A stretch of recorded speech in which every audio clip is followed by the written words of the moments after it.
Okay, so today's question is which areas of the body do you think therapists are overlooking with neck pain that you think could be crucial? So really good question. So in the mentorship, I always focus a lot, well not always focus, but I definitely want to assess the upper cervical, so the ability of the suboccipitals to lengthen. So again, that upper cervical would almost be like the rib cage for the lumbar spine.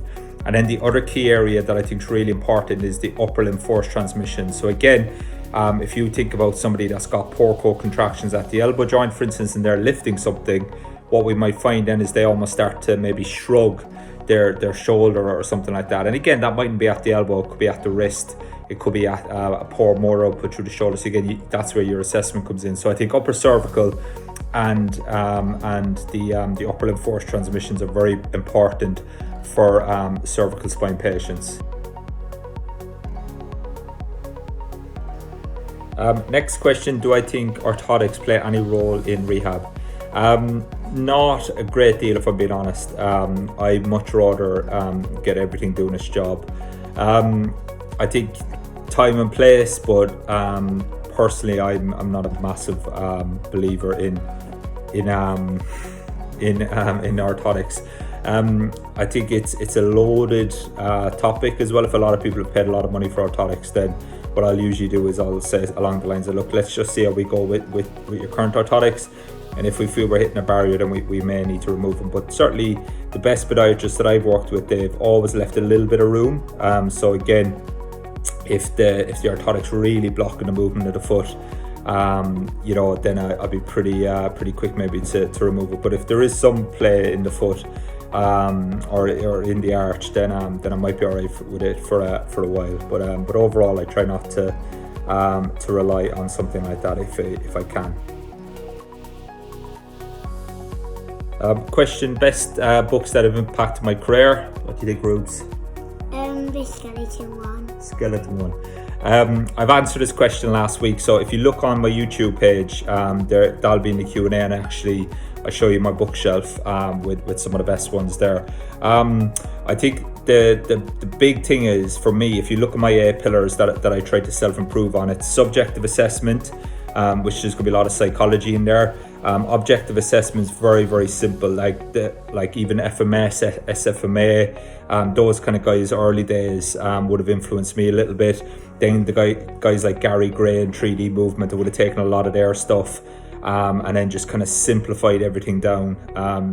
Then you're looking at like your effective explanation, so that's kind of communication stuff there, and a lot of that stuff is actually non-physio, the stuff that I teach in my mentorship that I've learned over the years. Then you've got like your hands-on treatment techniques, your rehab techniques, your coordination, so like your Franz Bosch type stuff, your movement models, so like your dynamic systems theory stuff. Then you've got like your pain models, like predictive processing. I think like Louis Gifford's stuff kind of covers like a whole array of that, so to speak.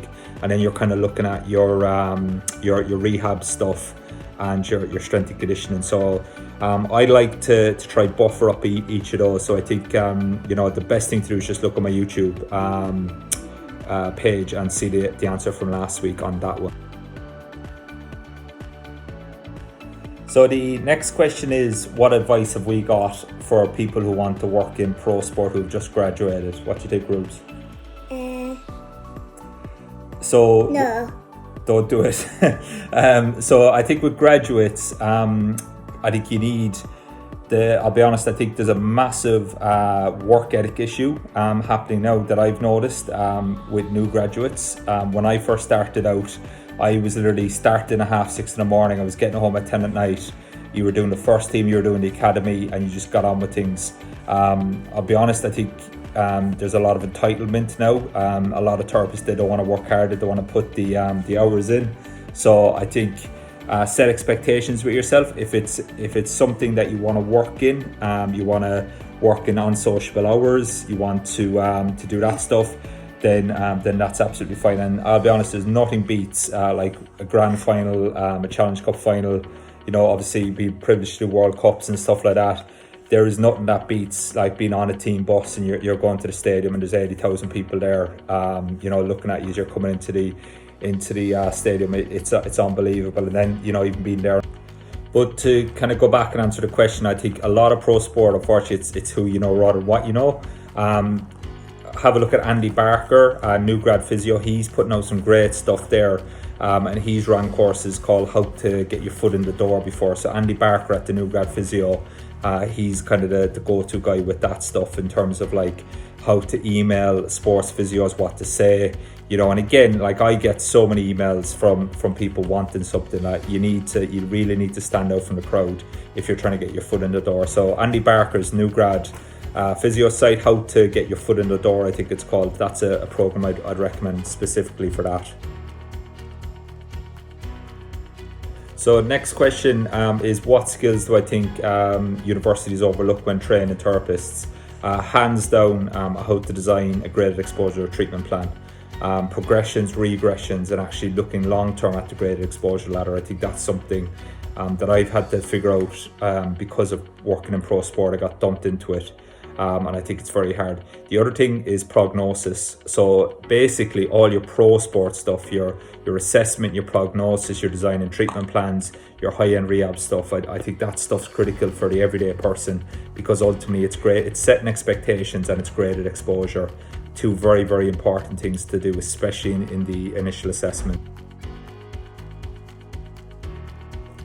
So last question, do I look at muscle bulk and asymmetries when I assess?